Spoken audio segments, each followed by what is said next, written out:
everybody.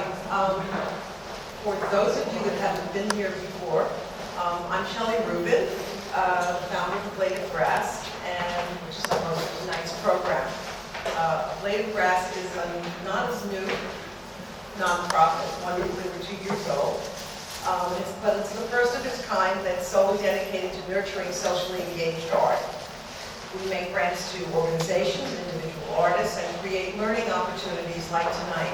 And I think many of you have been here before and have enjoyed it. Thank you for participating with us in this ongoing and interesting conversation. Just to orient you, those of you who are new here, you're on the 8th floor, and this is a private exhibition and event space created by my husband Donald, who may not be here yet, and myself, to promote cultural and philanthropic initiatives. You're sitting in the midst of a wonderful exhibition of Cuban art, an exploration of baseball through the visual perspectives of Cuban artists today. But tonight we're not talking about Cuba or about Cuban art. We're having a discussion with Pepón Osorio, George Emilio Sanchez, and Kemy Elizabeth Grady, program director of Blade of Grass, will moderate. But right before that, Deborah Fisher, our executive director, is going to tell them a few things that will no doubt be fascinating.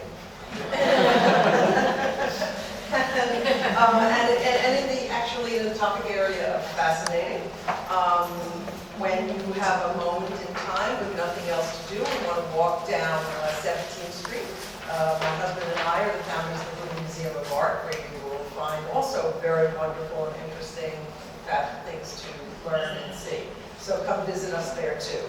And then, after this, drink with us and eat with us and have some more conversation. Thank you.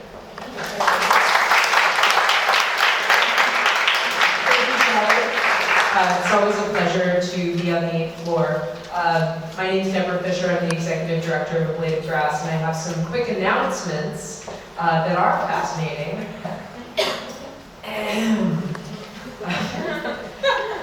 First, I want to make sure that every single socially engaged artist, every artist that's actively working in communities to enact change, knows that guidelines for our brand new Blade of Grass Fellowship for Socially Engaged Art are live on our website. We are thrilled about this. The grant pairs $20,000 in funding with other resources like assessment, documentation of work, and other consulting services. Check out our website, apply, and spread the word. Okay, the next thing is we're having some great programs coming up. On the 17th, we're having our first socially engaged artist fellowship workshop with John Ahern. This is a great opportunity to get to know a little bit more about our organization, ask our staff questions, talk about your project, right? And get a clear sense of fit.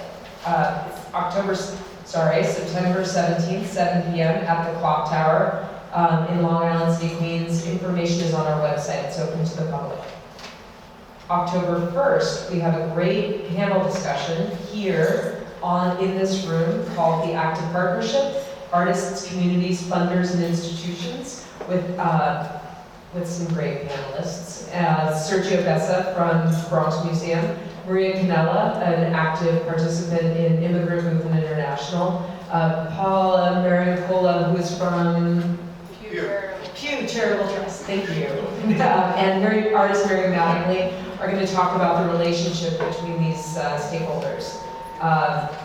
It's presented in partnership with the French Institute Alliance Française Crossing the Line Festival.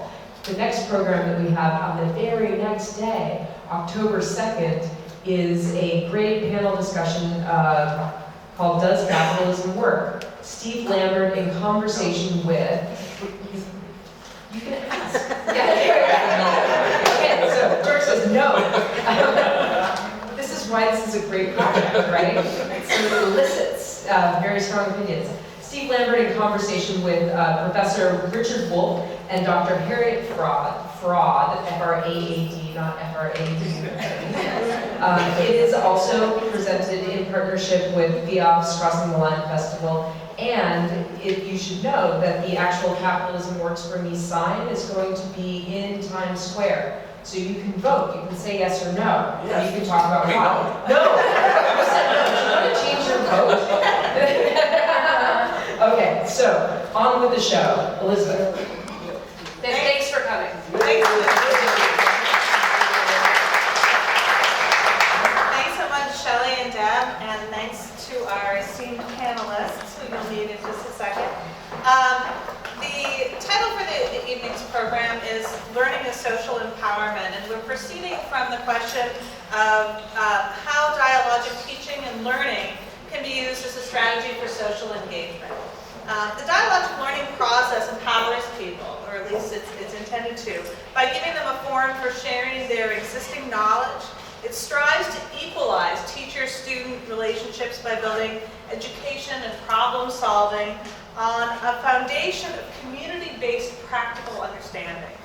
This often raises awareness of social justice and other issues facing communities. Socially engaged art is likewise rooted in communication and interaction, ideally creating experiences that bring people together to enact social change, which leads us to the question, how do dialogic methods of learning influence the way that socially engaged artists develop their practice? And in addressing these questions, I want to introduce you to our panelists. We're going to start out with Pepón Osorio, who is best known for his large-scale installations.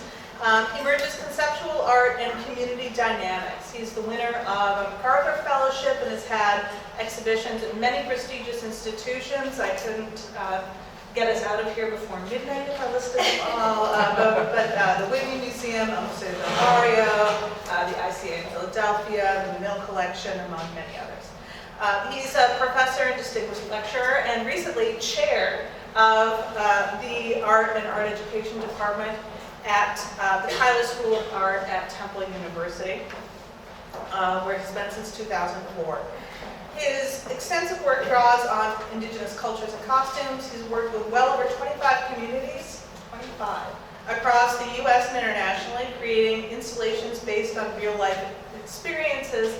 And I had the great pleasure of meeting Pepón when we worked on the Smart Power program at the Bronx Museum, which was funded by the Bureau of Educational and Cultural Affairs at the State Department. George Emilio is going to be next up. And George Emilio Sanchez is a performance artist, writer, and educator, likewise chair of his department at CUNY College of Staten Island.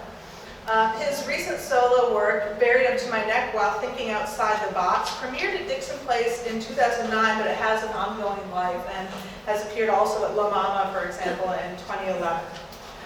His MFA is from Bard, and he teaches theater and performance. For the past 6 years, he served also as the instructor for the Hemispheric Institute's Emerge NYC Performance Project. This is out of NYU. Emerge NYC aims to explore the intersection between arts and activism. He's created and facilitated diversity workshops using the arts for nonprofit and corporate worlds.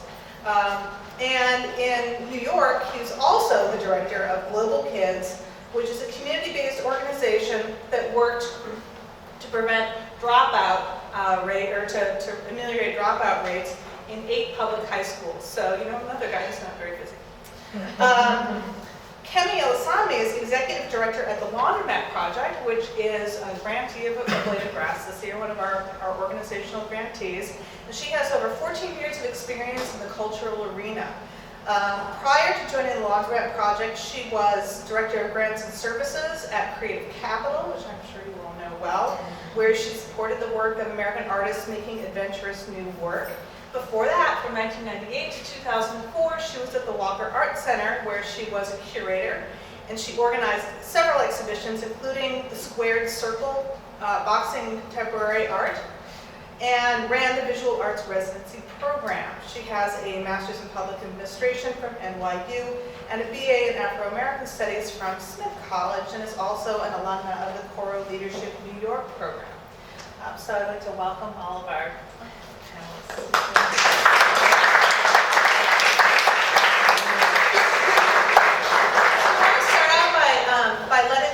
talk about themselves instead of listening to my boring bios. And we'll hear what they've been up to, and then we'll get on with the conversation. Here, okay. And the mic. I wrote a couple of notes because, I don't know, I just don't want to be caught off base talking about the exhibition.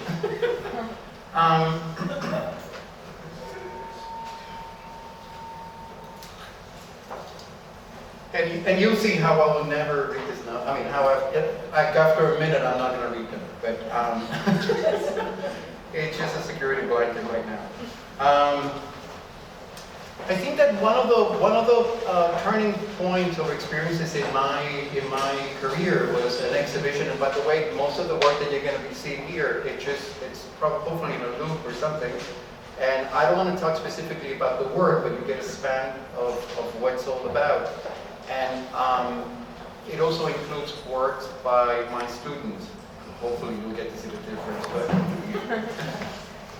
1993, I was in an exhibition, and half of a prominent newspaper in New York City had a photograph of my work, and it was the New York Times.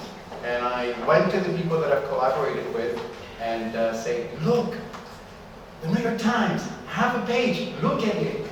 You see? And the response that I got was, what's the New York Times? And it was this very moment was a revelation for me, because I realized that as an artist, I was standing in two places. One is the art institution, and the other one is the community. And then somehow I was just leaping from one place to the other. That brought to a lot of other work that eventually you will see storefronts. And I decided that from then on, the people that I've worked with and that collaborated had to see the work first. It was inevitable that it made sense at a conceptual and at many different levels to bring the work in the context of a space and the architecture of a society or a community that truly understood the essence of the work in many ways. And so for 3 months, every time I was receiving a commission, I would create the work in the community context, in a storefront, the transformation of a storefront. What did I tell you? I'm not reading this. The transformation of a storefront, and then it will move to the museum.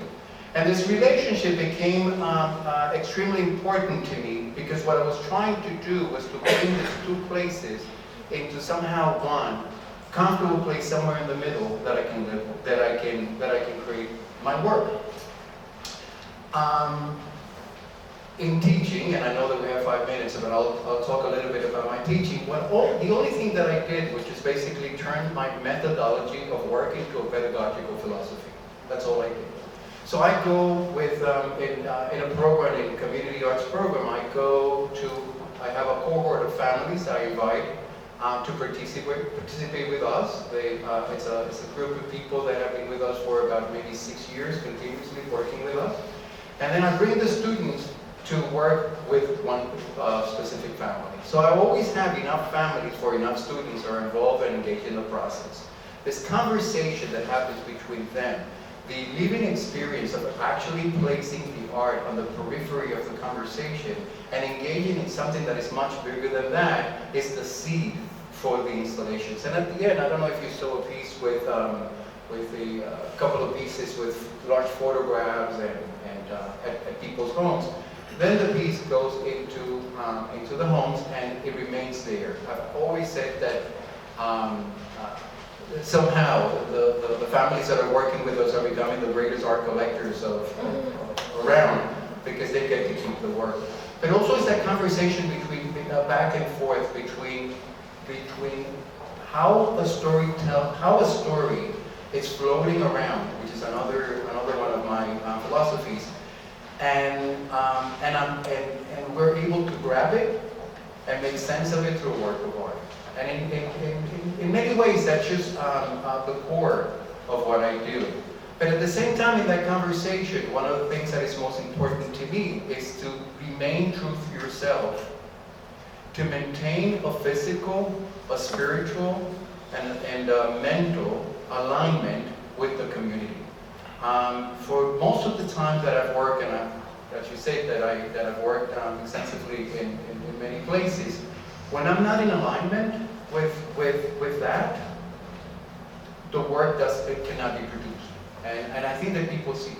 And one of the things that I'm teaching, and I'm actually sharing with my students, is also the notion that knowledge doesn't reside in one place. It's kind of it's a flux. It's a kind of a back and forth experience and process that somehow it's important to realize. I have always been split in two places in the production of art. One thing is the object, which I paid a lot of attention to, and then the other thing is the process, which I always paid attention to. And I think that one of the challenges for me in social practice is that place in between where the process can exist without necessarily the object, and if there's a possibility. I come from a generation that we paid a lot of attention to the object, and it was extremely important for that to happen. But as I get older, and recently, exhibition is becoming sort of like a secondary, of secondary importance to me. I'm paying more attention to the process, and I'm paying more attention to actually allow my work to exist in a place that is somewhere between those two, the institution and the community. Thank you for the invitation. Oh, thank you for coming.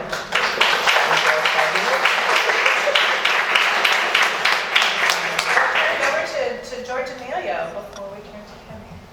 Oh, no, I have one, yes.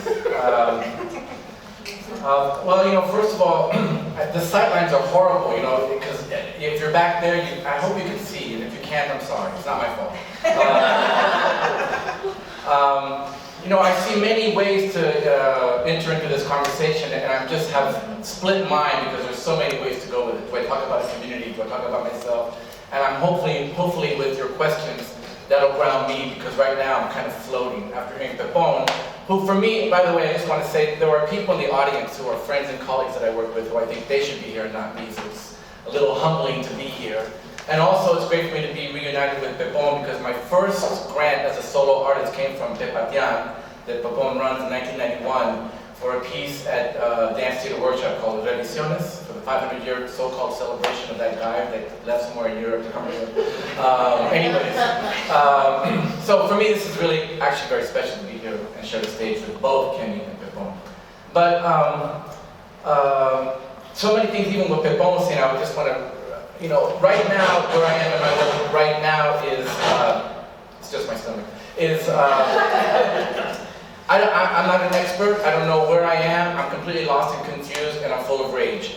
I see, I read Chris Hedges' Joe Sacco's book, Days of Destruction, Days of Revolt, and that really fired me up and made me re-evaluate who I am as a person, as an artist, as a family man, and what I do when I interact with my students in whatever form that is. So when you read that book, and if you haven't, you should really check it out, because Chris Hedges is an incredible journalist, and Joe Sacco is this sort of graphic artist journalist, and it's a beautiful book that looks at 5 communities in the United States and looks at how unrestrained capitalism has affected those communities. And it's really, really unbelievable. And in some ways it is kind of really depressing, and you start to think, oh my God, there's no way out, until you get to the final chapter. So when we talk about these two places, arts and activism, and dialogic process, to me those things, the way I got into it is all by accident, nothing is by intention, and now I realize how intention is the key to everything.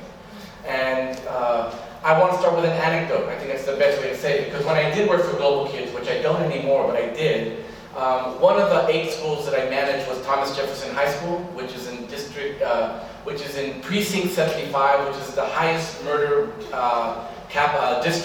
precinct in New York City. So I was there between 1989 and 1992. An example of how real their lives were, not real, but how incredibly the intersection of all the worst components of our society culminated in their community was the fact that I could be in a class with 10th graders and say, okay, how many of you know somebody who's been killed? 10th graders, and 3/4 of the kids, out of 30, at least 22 would raise their hand. How many of you know someone who's been killed? Then I said, how many of you seen somebody shot? And half the class raised their hand. So I was asked to do a workshop, and because we're talking about something based in theater of the oppressed and pedagogy of the oppressed, Paulo Freire, pedagogy of the oppressed, which was an inspiration to Augusto Boal's creation of theater of the oppressed. And these things inform me later on in all my work, and in everything I do, they're real inspirations. And I was doing trust games and whatnot, theater of the oppressed workshop with these kids on a weekend in East New York. And one of the students brought their 11-year-old brother, and we were doing these trust games, okay? Everybody's up, we're working, we're touching, we're doing all the things we're not supposed to do. They did it beautifully. And so then, in order to sort of buy time, because I didn't know what to do, and I had 3 hours to kill, and I trying to think, okay, what do I do now? And I said, let me ask a question, I said, so what do you think? How was it? Oh yeah, it's cool. Sure. All right, what do you think? Do you think this has anything, is this just a warm-up? Does it have anything to do with life? And I really came with that question out of just complete sheer fright. I didn't know where to go with it. I didn't have an answer, okay? And the 11-year-old shoots his hand up right away. Says, oh, it's about life. I said, oh yeah, really, why? He says, and we had just finished playing transformation of objects. So you take this table and you say to the class, okay, what is this? Oh, it's a table. What else could it be? And you come up and you transform it by what you do. You can't say anything, you can't give a hint, you just do something with the table and it's transformed, everybody gets it. And you go around the room and you get like 1,000 things. It's really fantastic. It works with pre-K people and it works with professionals. That's the one thing I will go to my grave with. So I say, what do you think? Is it a warm-up or does it have anything to do with life? And the kid says, oh, it's got to do with life. I said, well, why do you say that? He goes, because if I can transform the object, I can transform my life. This was in 1990, and I tell that story every time I work in the classroom. I tell it all the time. It became my motivation to do what I do. Because if that child could see what I didn't see, I didn't even see it. The child showed me what it was that we were doing together. It wasn't what I did, it wasn't what we did together. So when we talk about a dialogic process, to me, it's very close and it's very a part of what most artists that I know have been doing, whether they're aware of it or not. That it's not about a methodology to get somewhere, it is where you are. It's a confirmation and an affirmation of who we are at that moment. And one of the beauties about Paulo Freire, when he talks about dialogic process, dialogue, is that it's not a path, it is the thing we need to get to. And I'll say more about that later, but that the learning and the knowing that it's possible is captured within a dialogue. It's not, we're doing this to get somewhere, this is it. And that's one of the beauties about what I learned from Paulo Freire, and I'll pause there. Okay? Thank you.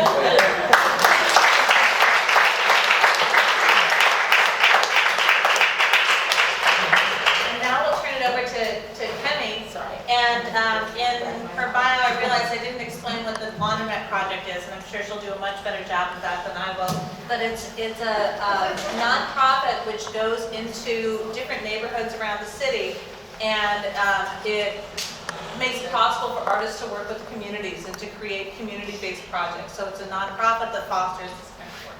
Yes, thank you. And very much, I am holding kind of the institutional voice here, but very much inspired by the others that I'm on this panel, and thank you very much for the invitation. And one of the things that really resonates with the story you just told, and that I think really animates our work, and is one of the things that gets me out of the bed in the morning when I'm doing my work with Laundromat Project, as well as previous work that I've done, is this idea that art and creativity are the things that allow us to envision and are platforms for visioning, and to be able to change our communities and change our lives and change the world around us. This becomes an incredible avenue to do that. And for the Laundromat Project, we meet people where they are. So it's laundromats, it's schools, it's community centers. It's about going where people are, and also really coming with the idea that creativity is fundamental. Creativity is what animates us. If we really want to be fully realized and live in communities that we envision and we shape, we kind of need that as one of the tools. We can't leave it outside. We can't forget about it. So what we do is very much about amplifying the creativity that already exists in communities. And we think about our work as functioning on two sides of a coin. So we have programs that are very much driven by artists, and that's a little bit part of what I'll talk about today, the little segment that I'll focus on, at least at this 5-minute segment. We'll have longer conversation. Artists are one part of that. They, as problem solvers and people who come at things with a unique perspective and an ability to see things in an unconventional form and raise questions that we may not have thought about. But also recognizing that the communities in which they work, and we work in a very neighborhood-based way. We have 3 anchor communities here in New York City. They're Hunts Point in the South Bronx, Bed-Stuy in Brooklyn, and in Harlem, but we also do, thank you, we also do, we'll see who's using error in a second here. We also work with artists all around the city, so we do have kind of a citywide connection, but we have these 3 anchors. And not all of our neighbors need to or should or want to identify as artists, but still recognizing that creativity is one of the things that they own.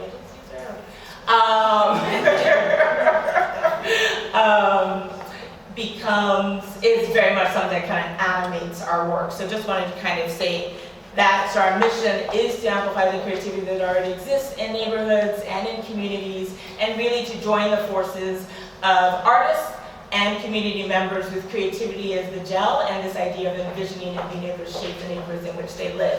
And I'll go to the next slide. One of the things we did was a strategic plan recently. And one of the things I love about it is that it gave us a chance to connect to who we were and articulate things about that animate who we are and what we do and why we do it and what we're rooted in.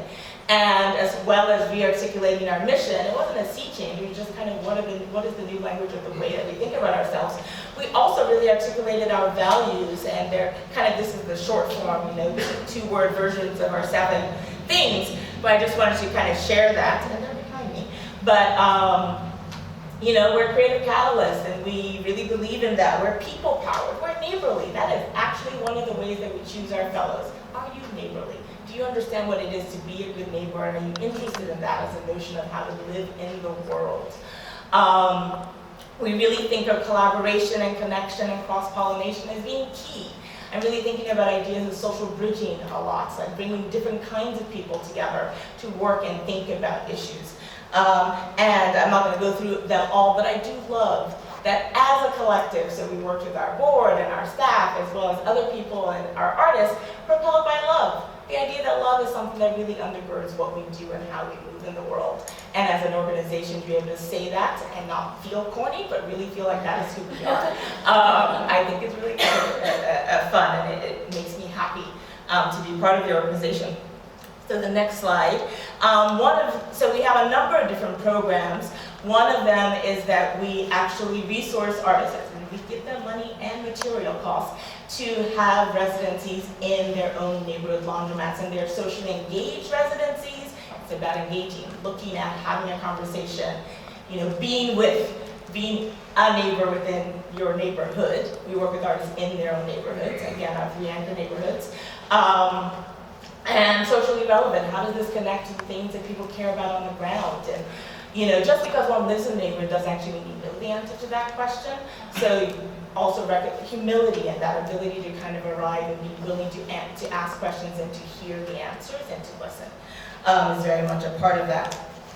And we also do art workshops, free art workshops, again about really connecting to and animating the creativity that exists in neighborhoods, but also working in schools. We just started working in a school in Bed-Stuy, thinking about issues of narrative justice, the ability to shape how stories are told about us, and being able to be the shapers of that narrative. And particularly in the context of, there's so many stories, but just, we are actually going back to that school, and they are working around the Trayvon Martin case as kind of the overarching theme of their semester, and we're providing a digital storytelling workshop that kind of inserts itself into that frame, meeting people where they are, being very much, again, a part of what we do. And then this program I'm going to talk about very briefly is our fellowship program, in which we work with artists who are interested in really deepening their own practice as socially engaged artists. And this is our Create Change program, our professional development program. And I just have a few pictures kind of showing you, giving you a little bit of a visual taste. This here, they're actually working with two of our artists who had a project, Liz Hamby and Hatray Furman Ramos, who had a project in Mott Haven last year, which is very much about looking at the issue of the waterfront and using very everyday tools. There are hair curlers and pipe cleaners and various things, all there spread on the floor, to build their ideal communities. And we actually invited them in, again, thinking about this idea of dialogue and who has expertise, turning to our artists who had used a tool in their own neighborhood to then insert that into our orientation and have a conversation. What does an ideal community look like and how do you create it? Just being one exercise. The next slide was a bit of image theater, where we hired, not in a small part inspired by plays like the Queen's Museum, looking at Tom right there, hired a woman, Ebony Noel Golden, as a cultural organizer. She's a consultant with us and has been working a lot with us and helping us with training and also just thinking through our programming and how do we insert, kind of popular education models. How do we really pump up the way that we are able to engage with communities? And that she brought a lot of the techniques that I think you will be talking about in much more detail, because this is something that I'm still on a learning curve about, but I'm really incredibly excited about what we've been able to do. We work with urban bushwomen, so the idea of movement. Our artists, there are 15 of them are fellows, 3 of them, an additional 3 of them are residents, are archivists, creative archivists, they are photographers, they are muralists, they are theater makers, they are filmmakers, kind of a whole range. So social bridging in that very small sense of like having worked at Creative Capital and at the Walker, which is an art center, I'm very dedicated and interested in mixing different kinds of artists, because there's actually a lot of siloing that happens within the arts. So dancers never speak to writers, never speak to XYZ, because you're kind of functioning in your own universe. And this is a moment where we're actually pulling together amazing artists from across the city, and not only our 3 neighborhoods, but all across the city, as well as different ways of working. They tend to be more on the emerging end of their careers, but not necessarily, and they've just done amazing things, and getting all those people in a room, what you can learn is kind of mind-blowing. One of the things, next slide, that we are working with is how do we shift theory into practice and giving them a platform to really think through and do. This is our 3rd year of doing this fellowship. So in 2 weeks, on the 21st of September, we're organizing something we're calling Field Day, a festival of neighborhoods. So again, thinking about our 3 anchor neighborhoods, Hunts Point, Harlem, and Bed-Stuy, our fellows are actually divided into teams and actually creating activities with community partners and community members that activate those neighborhoods and the creativity in those neighborhoods, again, thinking socially engaged and socially relevant. And the last slide, I just wanted to show you this year's class.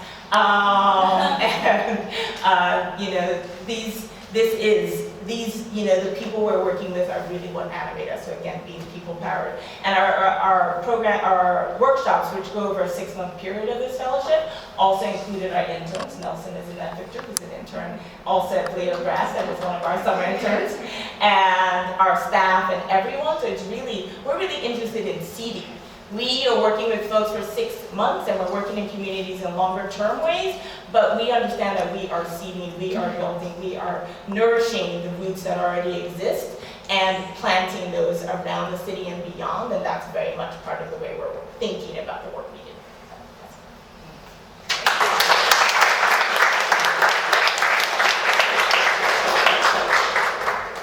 So touching on something that each of our panelists have mentioned in some way, we as an organization of Blade of Grass chooses a theme for each year. And our theme for this year is based on the work of our grantees, particularly our organizational grantees like the Laundromat Project. And our theme for this year is activism. And so building on that theme, I wanted to start out with a question about the relationship of dialogic work to understanding of the use of power. Augusto Boal, one of the originators of dialogic techniques, particularly in the theater field, and George Emilio mentioned, used Paulo Freire's ideas about learning through dialogue to find ways of speaking truth to power. And in his context, it was all about resistance to dictatorship in ways that wouldn't get you thrown in prison.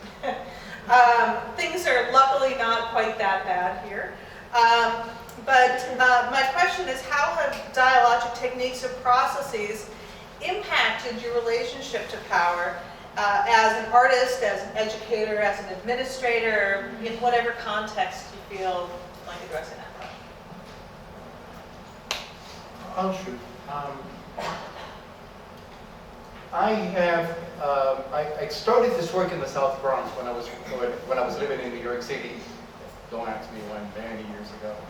And I think that one of the important things for me from the very beginning was to work with and to collaborate from a place of strength and not from a place of weakness. And what I did recognize as a Puerto Rican in New York City at the time was that we were all incarcerated. We were all, there was drugs everywhere. There was killing going everywhere. And rather than approaching it that way, I started to look at what the strength of the community was and then work from that place on.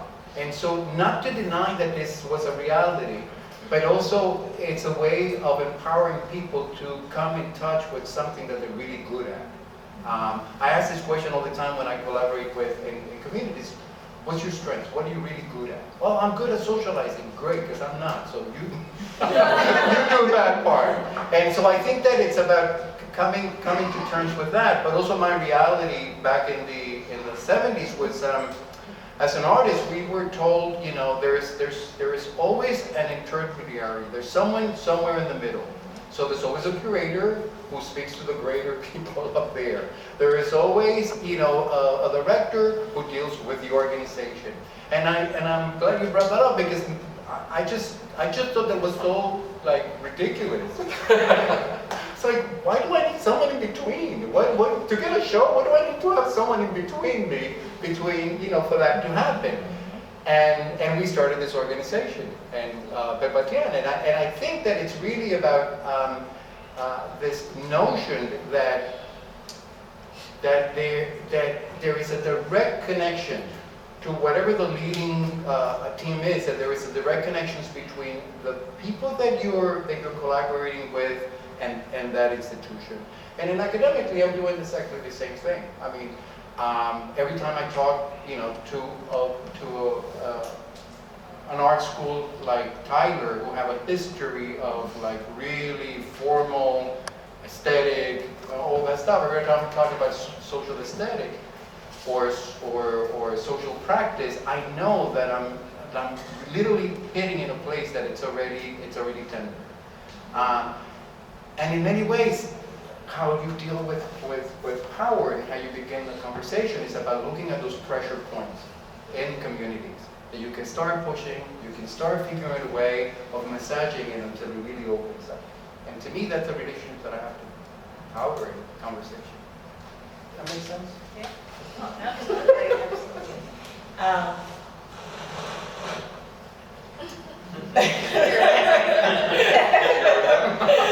One of the things, the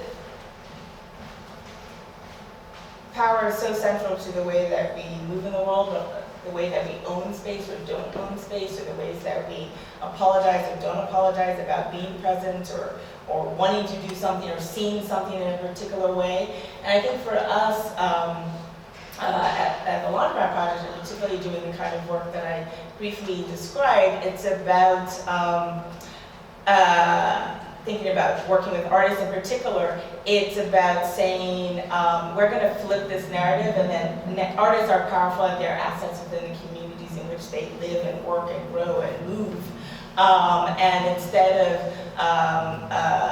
feeling, potentially kind of shrinking away about what do I have to offer, why should I, what am I going to say at the table, or I landed, artists as kind of front guard of being the gentrifiers of neighbors. So there are all these different narratives of artists that are disempowering or stigmatizing or kind of can make them into villains. And there are many other narratives, but just this idea, there are all these things that kind of can exist that can kind of stop people from feeling like they can be committed and be part of where they are.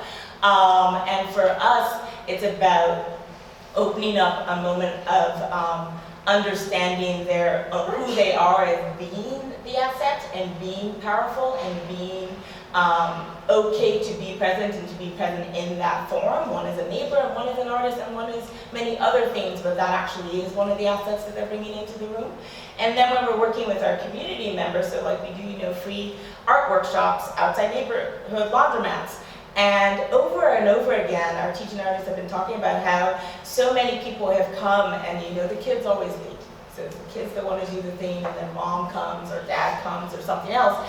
And every time the adults sit down, they kind of go, oh my goodness, I used to do this, or this used to be something that I love to do, and be creative is what it boils down to, fill in the blank of what the actual activity is. Whether it's making a tote bag or making jewelry or doing whatever. But these become touch points of opening up space to think about other possibilities, and other possibilities as power and vision as power are the ways that I kind of think about the way that power kind of intersects with the work that we do. And that, that brings up a really interesting synergy between what the Laundromat project does and with the kind of work that Blade of Grass funds, which is we specifically fund artists who are taking on leadership roles within their communities. Yep. And so that's really wonderful to hear that kind of bounce it back. Sorry, or maybe we were bouncing back. Not to repeat anything that Pepón or Kemy said, because they both said so many things that that we could all relate to and understand. That's such a big question. I mean, I'm like, oh shit, oh my God, I've got time. And there's, again, I just, my mind all these places, but as a first generation, brown skinned Latino man, born in the United States, from a bilingual, bicultural home, identity has always been right away. And so power has always hit me as growing up in sort of the stereotypical negative way. Somebody else has a lot of power, me and my family don't. As I grew older and as I read, it becomes more nuanced and more complex. So one of the things that I've learned with trying to work with young people in different parts of the country and working with students and whatnot, and then trying to develop my own voice as an artist, I take some sort of seeds from different places. So I think about artists that I know who do this kind of work. I think about what the USW did in forming itself in the 60s, 70s, 80s, what happened with the farm workers, Cesar Chavez, what happened in the civil rights movement in the 50s and 60s. And one of the common denominators that I found is the value and the power of the personal narrative, the oral history. So when you read about Cesar Chavez and doing the USW, well, what they write about is that the thing that got them to form unions, they get people to come together, was going house to house, to meet people, to get to know the family, to know what the needs were, to realize my reality is one, but let's see where do we have commonality. Civil rights movement, same thing, the Montgomery bus boycott. It was all about how, not only are we going to boycott, how are we going to sustain the boycott that lasted for a full year. So when you read about the fact that they got the cars to transport people and so on and so forth, oh my God, one of the things that I try to do with that little story, the anecdote about East New York, it's very simple. Trust exercises. The reason Pedagogy of the Oppressed, the Boal book that is taken from the Pedagogy of the Oppressed and Theory of the Oppressed, is trust exercises are foundational. You have to get people to feel safe in a room. And it sounds very basic and it seems simplistic, but it's so nuanced and it's very complex because you don't get trust and it's done. You have to reinitiate, you have to re-inaugurate it every single time you're together. And that alone cuts through what? One of the reasons we have somebody who was in the Emerge NYC program. One of the things we never thought when we tried to do this thing about how do we deal with arts and activism, where's the intersection, what do you want to do, where can we take a chance and fail? What we didn't know is that the groups became so incredibly close because they didn't have colleagues. They don't, there's the arts funding isn't there anymore. So if you're a young person who's interested in doing something artistic, and then you have the social awareness that things are not right, you want to know where do I go with this? What we found to be the reason the program still exists because we had colleagues of 15, cohorts of 15 and 20 people who they get together and they stay together. They get together throughout the year and create their own projects. We plant the seed and it blossoms. But the fact that the personal narrative, the personal story, is not that this is the whole thing. It's not about anecdotal things. It's to set up a context. And the context is really big. So when you talk about power, you realize it's institutionalized, it's systemic, and these things have faces and they have hearts and souls.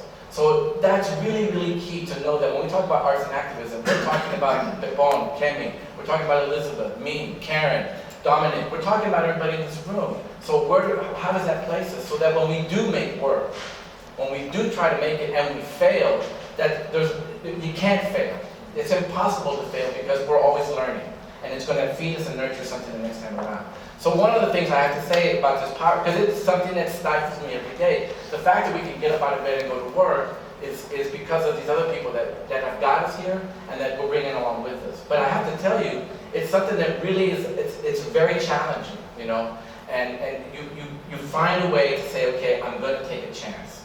And I think this is one of the things that I've learned is that question is something that hasn't gone away. It's actually probably more entrenched now than it was 40 years ago when you look at the realities that we're living under. And the inequities have gotten bigger. So that's why I think in some way we have to continue to ask that question and work with young people and work with communities to affirm who we are and the power that we do have. That's right, yeah. No, I mean, there's nothing more important than sort of an organizational mantra for us is to be critical and aware of your relationship to the power that you hold. And that's what I'm hearing again, you know, from you guys. Now taking it from kind of that macro level down to the level of practice. After all, this is the aesthetics of doing. So when you're doing what you do, what is it that you do? What are the tools and approaches you use in engaging in this kind of work? What works for you? Back to tradition. You're the one with No, it's interesting because you're talking about power, and at the same time I'm thinking, you know, there is a lot of rigor in what I do. It's just, I just don't go around like, oh, let me just figure this thing out here and there. They're just like, there is a methodology and there's serious rigor. And in ways that I don't think that artists who are only interested in working in their studio will do what I do, right? Because it's extremely complicated. I go around and I listen a lot. And the first month is about listening and about invisibility. And at times I wanted to go into communities. I guess I'm talking about methodology here.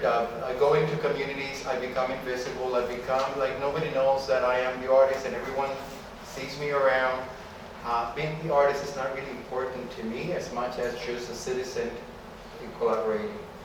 I'm not talking about manipulation now. So it might sound like a manipulation, but it's really not. I have to let that go. And then I just little by little engage with people, and I wait for stories to come. And when the right story comes, that has some sort of a resonance with what I think that feels right, then I engage in a conversation. I have to be very clear that what I mean by community is not a zip code. I don't mean by community hundreds of people out there that I'm just going to go out and change.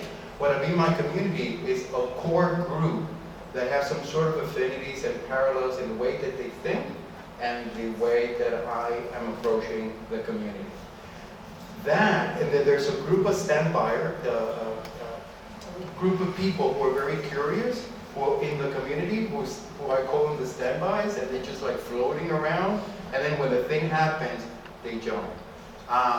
And so we just go around, and then what I do is it's basically, as much as I would love this to be about the community, it's really about me. I'm sorry to be so selfish, but at the same time, in all of my work, I can trace where I was, back in time where I was, what was my major concern, and the development of the piece in relationship to someone who had a very similar or parallel kind of worry.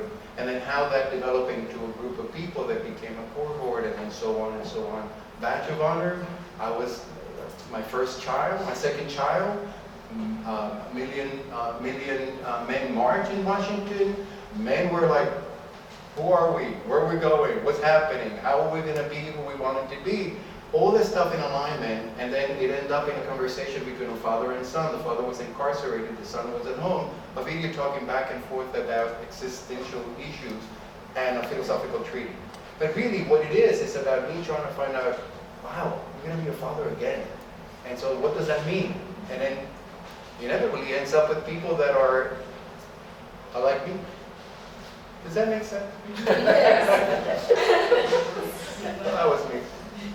Well, I love that rigor. You know, it's really true. You know, sometimes students or people will have this impression that, you know, I'm just like some wild, crazy. You know, he's just crazy and you just leave him alone. You know, and I have this, you know, it's like I don't really think that much. You know, and I went by this place on my screen in Clinton. It said aura reading for your shoulder, and I went in and the woman had me put my hand on the computer and she says, "Oh, you think too much." I'm like, "How the fuck, what are you talking about?" Anyways, I'm sorry. But the rigor thing is really true, and I think one of the things, and I love what Pepón said, I really think it's important to listen. I think it's really important to listen, and that is not innocent and passive. I think it's really engaged, and I think it's really difficult, and it's always challenging. And I think one of the things I've learned to do, and I use specifically, in everything I do, I use pedagogy of the oppressed. I use all the techniques that Boal did. I studied with Boal, I took classes with him, and completely blew my mind. And then I found a way to use other things, like how to use writing. I parallel or I connect the physical work that we do with Theater of the Oppressed, where everybody's up and we're working together physically. Then we do writing exercises. Those are real key to me, okay? And it is rigorous. I just do it in a way that seems relaxed and laid back, but I'm a hound. And if people don't pay attention, I don't crack down, but I remind people. I remind people very well, what does it mean to have trust? What is it, you know, and to get people to trust themselves first. One of the things I'm working with young people that I shouldn't say young people, anybody, is I try to get people to hear themselves, to develop a voice. I develop my voice as they develop their voice. I think it's symbiotic. I think that comes from pedagogy of the oppressed. When Paulo Freire talked about the problem with banking education, it's you had the teacher and the student, and that it's all deposits, and that we had to change that relationship. And the relationship to me mirrored what happened with a lot of art making. We try to cut out this gap between the artist, the art, and then the audience. And in education, to cut the gap from the teacher to the student. And so both things parallel in the 20th century to be, actually we're all on the same level, you know, but it's a shared responsibility. So one of the things that I've been doing for a long time and feel that I've had some success because I have seen people grow. I've seen people develop their voices and make things or create community projects or work with people or, you know, who knows, it's taken many different things. It's not just about are they an artist. You know what I mean? And I love what Pepón said about it's not a zip code. And I really think that's so key, you know, that it's about a community of people. And it could be 3 people.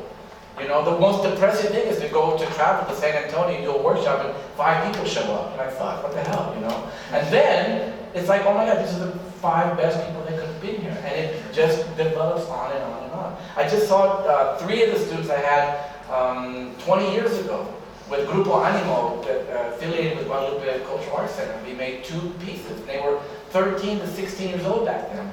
And that's so great. One of them a visual artist, the other one's a musician. And they talk about those days as if that really had an impact on their lives. And I'm like, I can't believe that's true. You know, so the listening, I think, is really, really key. I think it is very rigorous, although we always try to pretend it's not. I think it is. And the idea of the community, I think that's really, really key. Here. One of the things I didn't mention about the Laundromat project is our work is very much connected to and based in communities of color and communities living on modest incomes. And the artists predominantly, not exclusively by any means, but we're really committed to the work we're doing is very much connected to communities of color, artists of color, and really kind of activating these spaces, just going back to the questions of power, like it is power within that kind of context. And one of the things that are definitely here to what was just said by both Pepón and George, and the power of listening.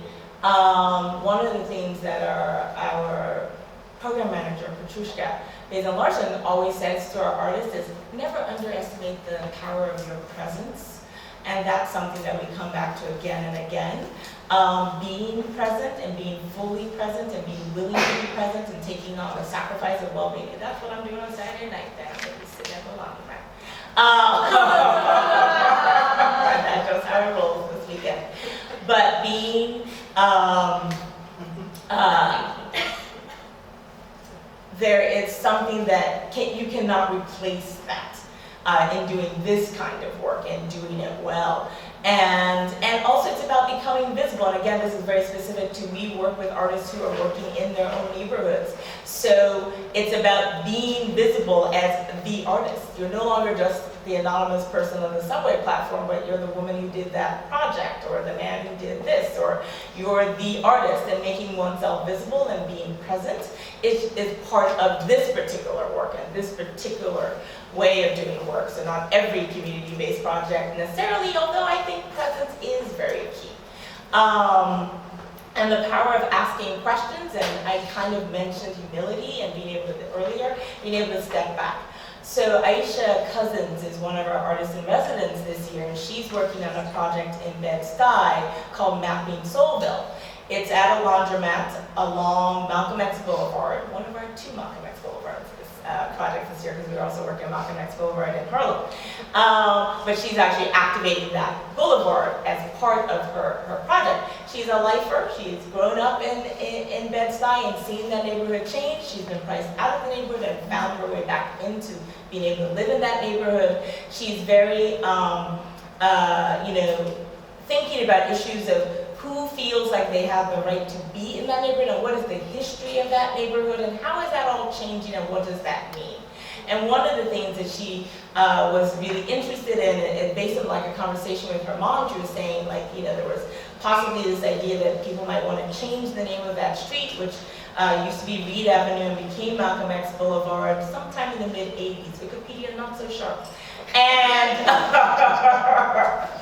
but also notions of history come in there. There are a lot of interesting things about this project. But she wanted, when she originally proposed this project to the Laundromat project, the idea was, I would like to, Aisha, the artist, I'm really interested in what would it look like if Malcolm X Boulevard became a timeline of Malcolm X's life. So that you had a Detroit Red Street, and a Malcolm Little Road, and a Malik El-Shabazz Avenue, all cutting across, and you could actually walk along Malcolm X Boulevard and see the evolution of a man. Malcolm Little is not the same person as Malik El-Shabazz, and that person is not the same person as Malcolm X. Those were people who embodied the same corporeal body, but did not. There was an evolution and transformation that happened in that man, and she wanted to use that to kind of metaphorically talk about change in the neighborhood. Incredibly powerful, resonant to me. But one of the questions we asked her in the interview process, and then she kind of took this and continued to kind of think about it, was, what if they don't want to name it Detroit Red? Because she actually wants to change the names of the streets, so that was kind of the initial thing. And in talking with her recently, she really kind of stepped back from, this is my vision of what this looks like, to asking people whatever culture you come from, or whatever things are important to you in your sense of self, what would be the name of this street so for you? And what does this neighborhood look like to you, and how would it resonate? Not based on what Aisha thought I wanted 6 months ago when I sat in a conference room with Kemy and Petrushka and our Community Arts Council, but as a neighborhood, as a community. So she was willing to step back from her own vision and open that space up for people to say Chuck D Avenue, and people to say Michael, I can remember all the music ones because I was like, Michael Jackson Street, I would live there. But someone named it Trayvon Martin Street. Like, people reacted to what they brought to that table, what they brought to that conversation, what that neighborhood looks like to them. And all kinds of different people that you might not have expected to say XYZ street or name did. So being able to be humble, to ask questions, to listen, and to leave space, and yet be present. She did spend her Thursday and Fridays at the Laundromat. That's what girlfriend was doing for the summer. And she has an amazing project and it really one that really resonates and kind of connects and that people have felt a part of and that has grown. They don't feel a part of things on day one.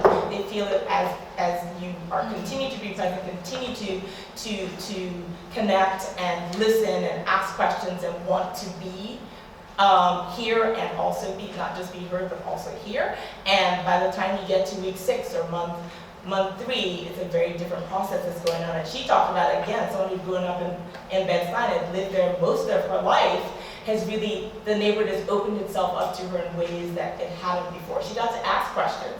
So one of the people, this is a great story, I love it, because she just talked about how you don't even know people have certain knowledge because you've never had a reason to ask them. So now she's like trying, when was Malcolm X Boulevard named?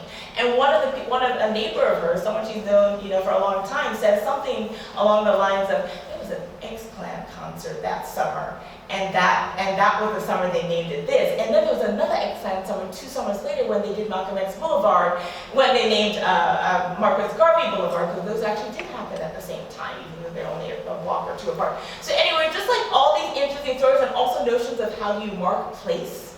So for him, it was like these concerts of this particular group helped him remember, which may or may not be true, but it's true to him, right? So, but it's just like different ways of connecting and seeing and having a conversation with your neighbor. It's kind of amazing. So anyway, that's my little idea.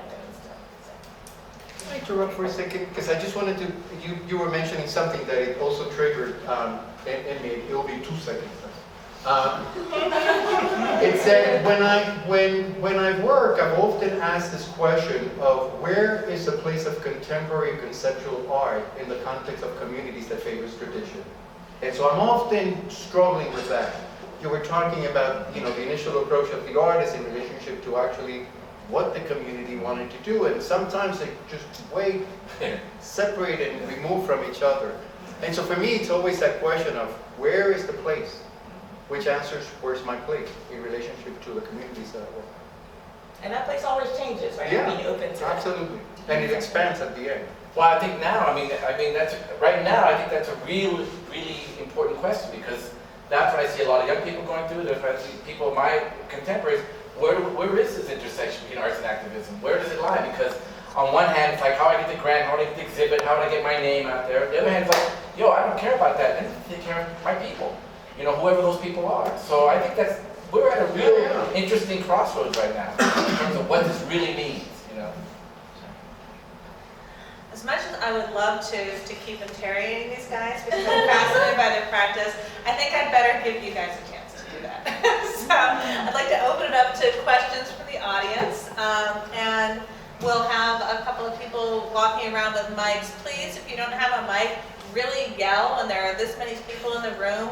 It's really hard to hear, and if you can stand up when you ask your question, it'll be really helpful. Hi, my name is Ted from Visual Aids. I'm here with Nelson Sanchez from Visual Aids.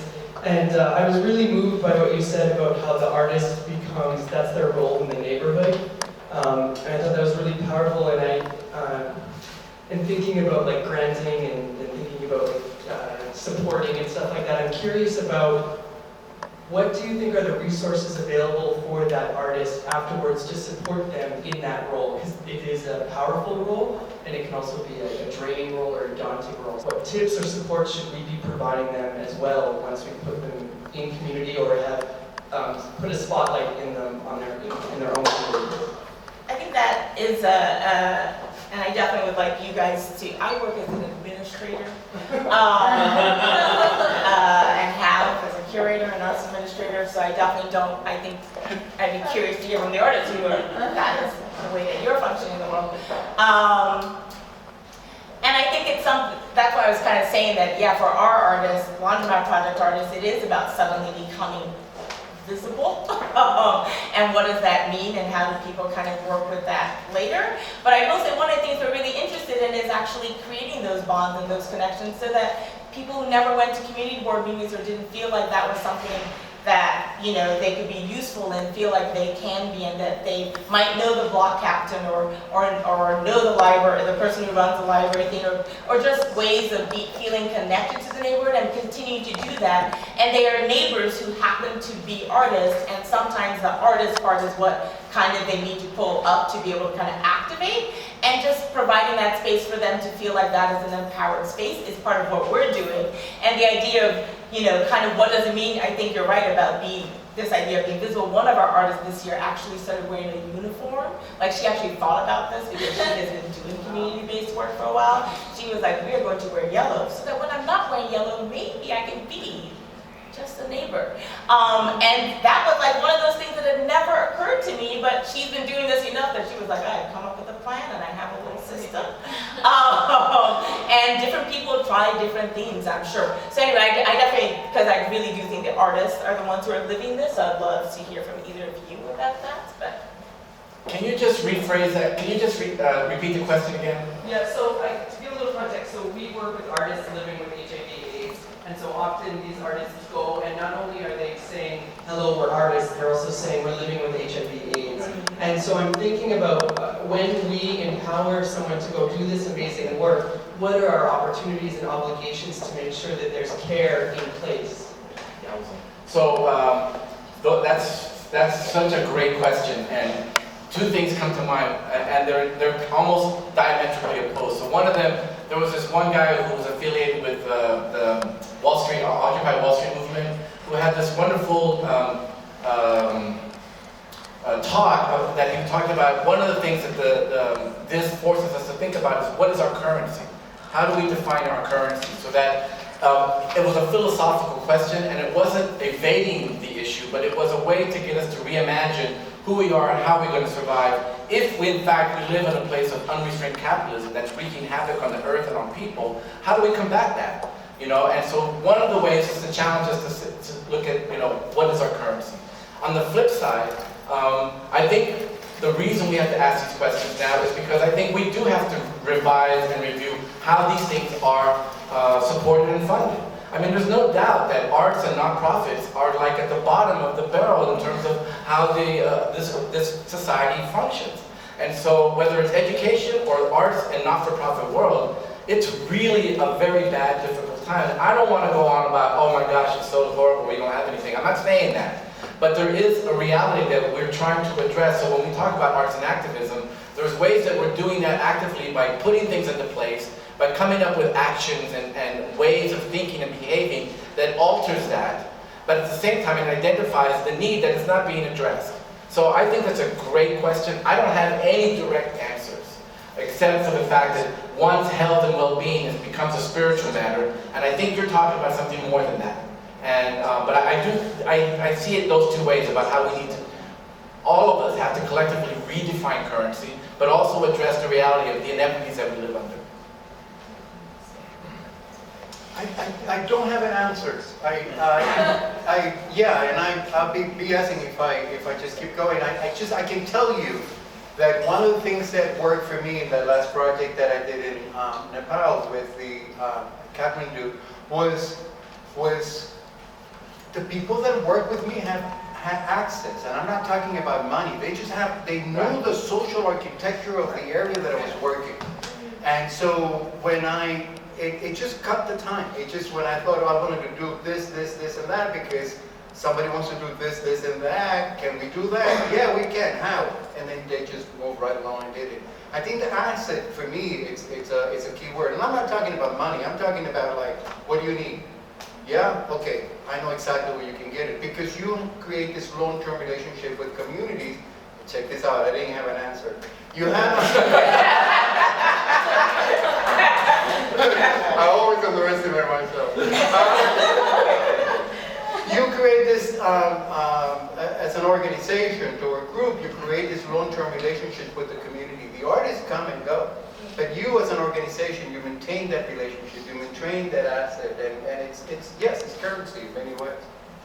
And just to add to that, because I definitely believe that, and the Laundromat project, yes, we are continuing to build these long relationships in these neighborhoods, and we just started focusing on these 3 anchor neighborhoods this year, we've worked a little more disparately around the cities, and it was like we can't get to that point of really nurturing, building, and having ongoing and sustained relationships unless we make those commitments, even though it meant that not working at Queens, which we love, but that capacity isn't there, so it's kind of like, okay, this is what we're losing, but this is what we gain, and believe me, it's been an amazing year of feeling like we can actually connect, and that we will be able to support our artists in those neighborhoods in much stronger ways next year than we would have last year because of what we've been able to do and feeling rooted in these places, in these 3 anchor neighborhoods, but also, and I think I'm hearing this in all of Emerge NYC and your continuing work in Blade of Grass, and for us, we're building networks of artists. So our artists walk in the door and they're like, we don't know anyone else who does this, and we're not having, conversations that we want to be having, or if we are, it's only with this particular, it's only with other dancers, or it's only, it's just not enough and not rich enough and not deep enough and not feeling like there's a whole network. Well, we've been working now for 8 years, and now we have 50 plus artists, because we started off with just 3 artists, and now this year we're working with 18, so now we're growing at a more rapid rate.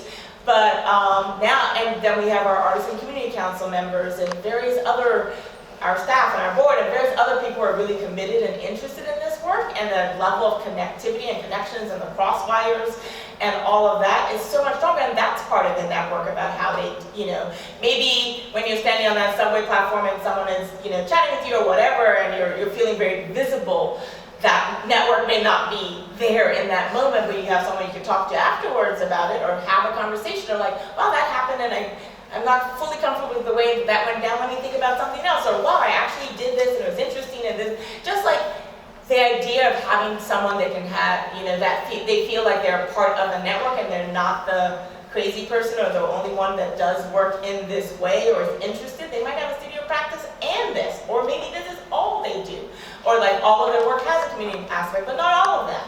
So I think that is one of the amazing things that I'm really kind of interested in, that the Laundromat project is interested in. Again, I'm hearing that echoed in all the work that we're doing is building those networks, and in the idea of bridging, we work with different artists than you work with, and you work with, and you work with, and how do we get all those people in the room? These are events that do that.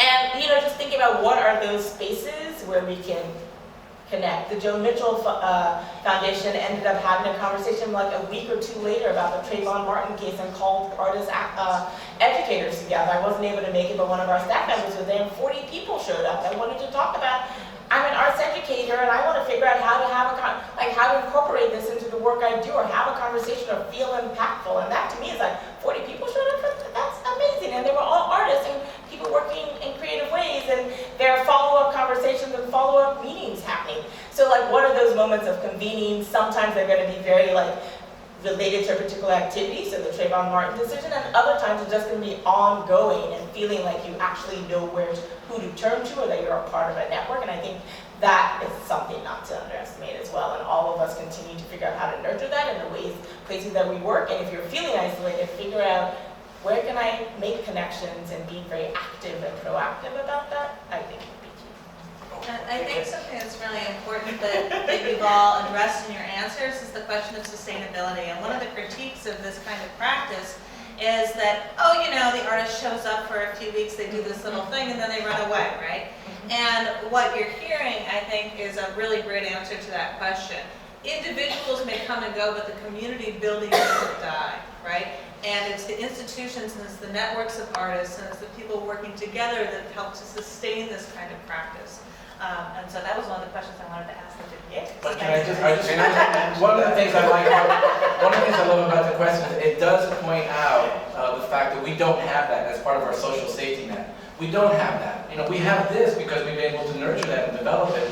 But I think it puts a light and a focus on what we need to develop, and it's really, really important. And that's something that we don't have, and I think it's a good point. I mean, I know that when I'm one of those artists that goes to that place, one of the things that's really, really scary, and I walk away, I'm like, what did I leave behind? What's going to happen now? So it's I think that's a great question. I think hopefully that's something we can develop in terms of a safety net. But at the same time, I think that I want to encourage people to work in their own communities. Yes. We always have to go out there to do this and that, and my greatest time was working in the South Bronx, justifying my work, challenging the people, and at the same time, if anything went wrong, you know where I live. And then you regret it.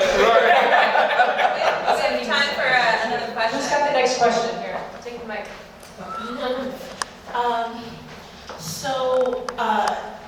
Pursuant to this question of sustainability, I was hearing terms like neighborly, I was hearing terms like leadership, and my concern as an artist who is interested in social change, as an artist who is interested in learning to find a way to work with community, that those terms are really wrapped around extroversion, which is what this country is really built on, but excludes people like me. And I, for the past couple of years, have been searching for a way to kind of enter into this that goes along rather than against the grain of my, aptitudes and my personality. And I'm wondering, since, I know some of you have been in the game for a really long time, are there more subtler ways to approach this than having some people in your face 8 hours at a clip? Which I already know that I'm not going to be able to do.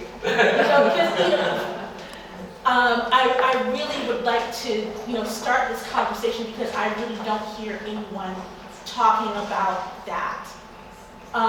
It seems as though how things are framed, the demands are the demands, no matter who you are, no matter what you bring to the table, and you either go hard or go home. In which case I will have to go home. Thank you.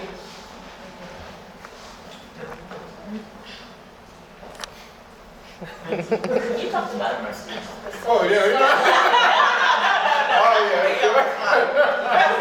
No, it's a challenging question, and I'll take it. I think that I have always taught my students not to develop any work with the tail between the legs.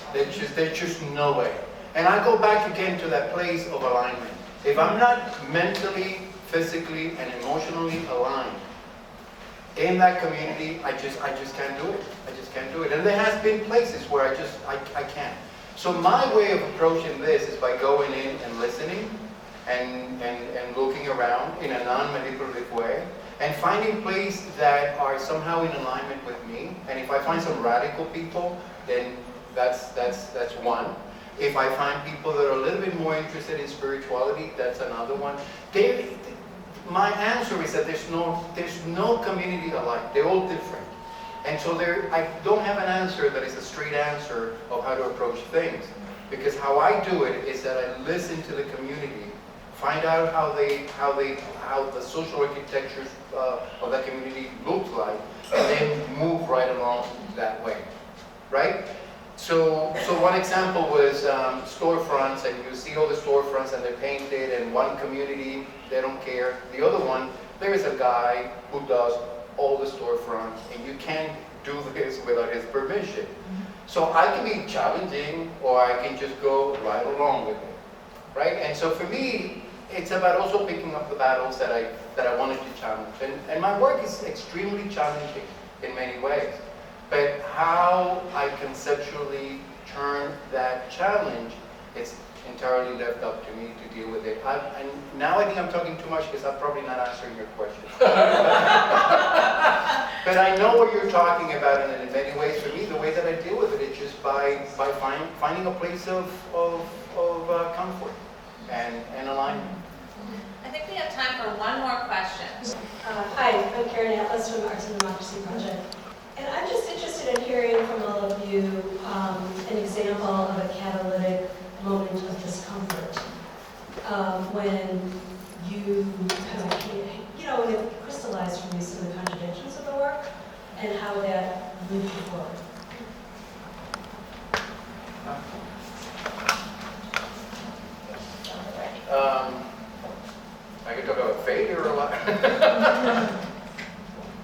I'm not gonna, I have to, oh boy.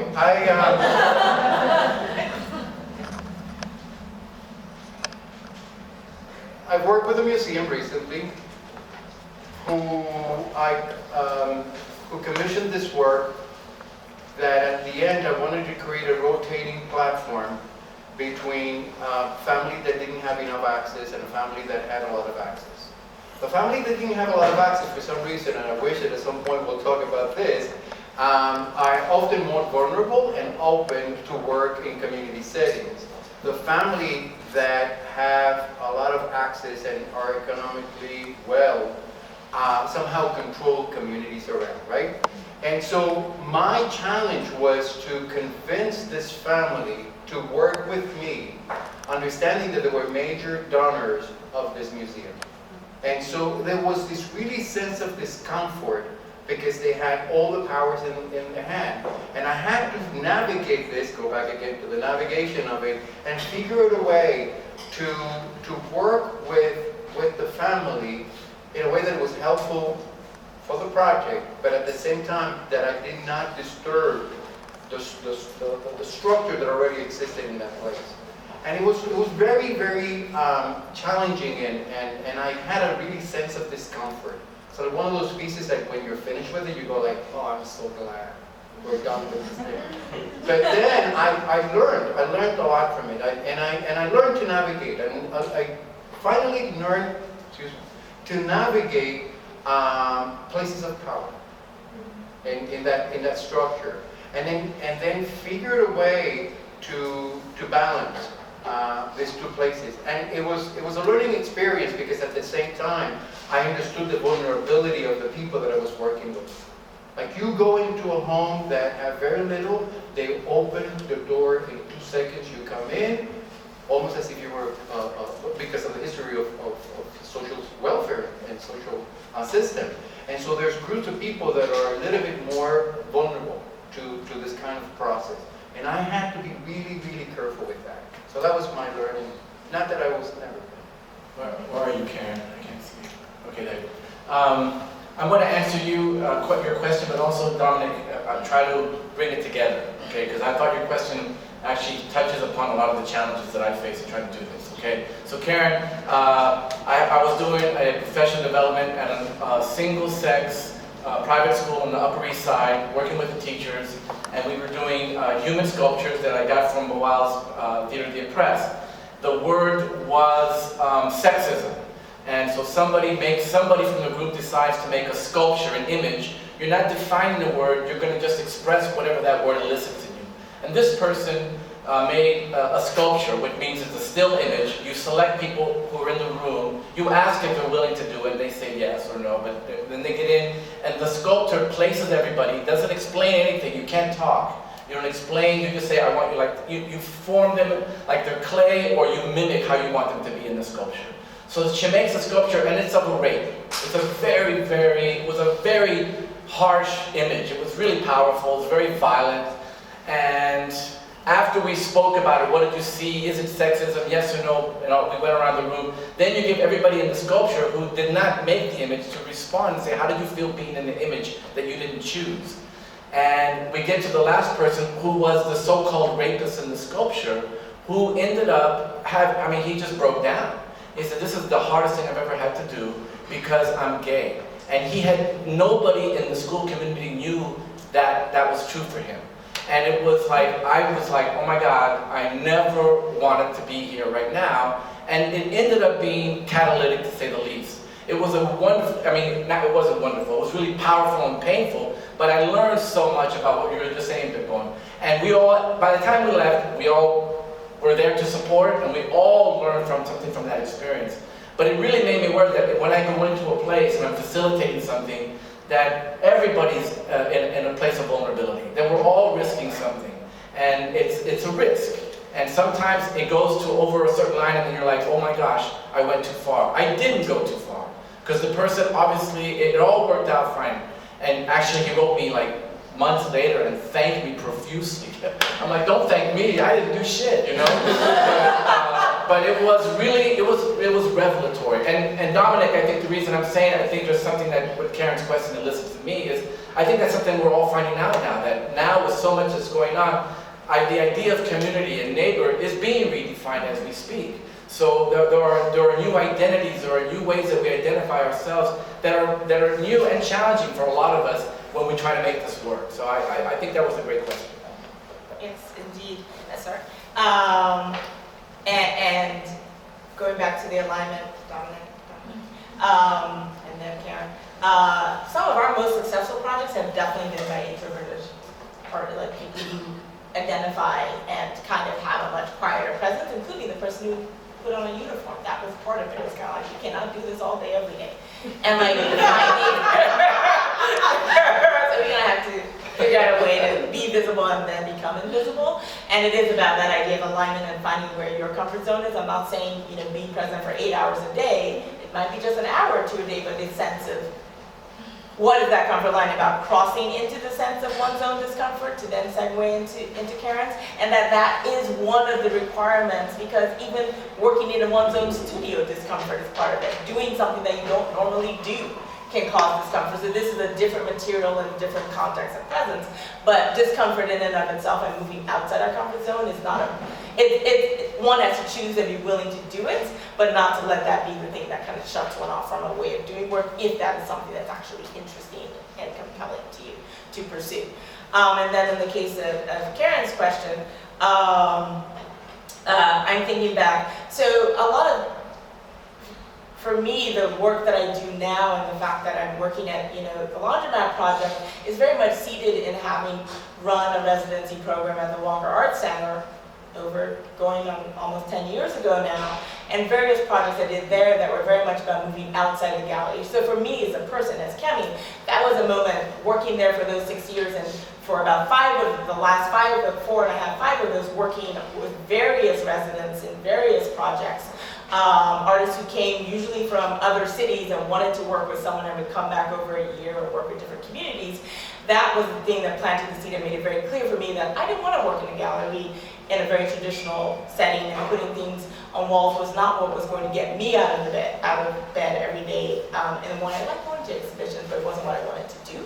I was really interested in something else, and then many things happened, and now, many years later, here I am. One of the projects that I did was a project with Sam Durant, an artist based in LA, who does a lot of work that has political inflection. He draws, he's a conceptual artist, and uses a variety of means. And he, having written his first paper as a middle schooler on AIM, the American Indian movement, and recognizing that AIM has many very deep and powerful roots in the Twin Cities, which is where the Walker is, he wanted to work with Native American communities, and particularly young people. And in the end, a successful project did happen, but there were a lot of really good questions, and this was circa 2002-ish, I can't really remember, but somewhere in that neighborhood, 2000, 2002. There were, we showed up at the first, it was our job to kind of figure out how to connect into those communities and learn this way. And for me, it was amazing because I got to connect in Minneapolis and St. Paul to various communities and people that I wouldn't have had a reason to talk to otherwise. The first meeting we go to with a Native American group was like, people always want to do stuff with us. Why are you here? And what are we going to do? What are you leaving behind?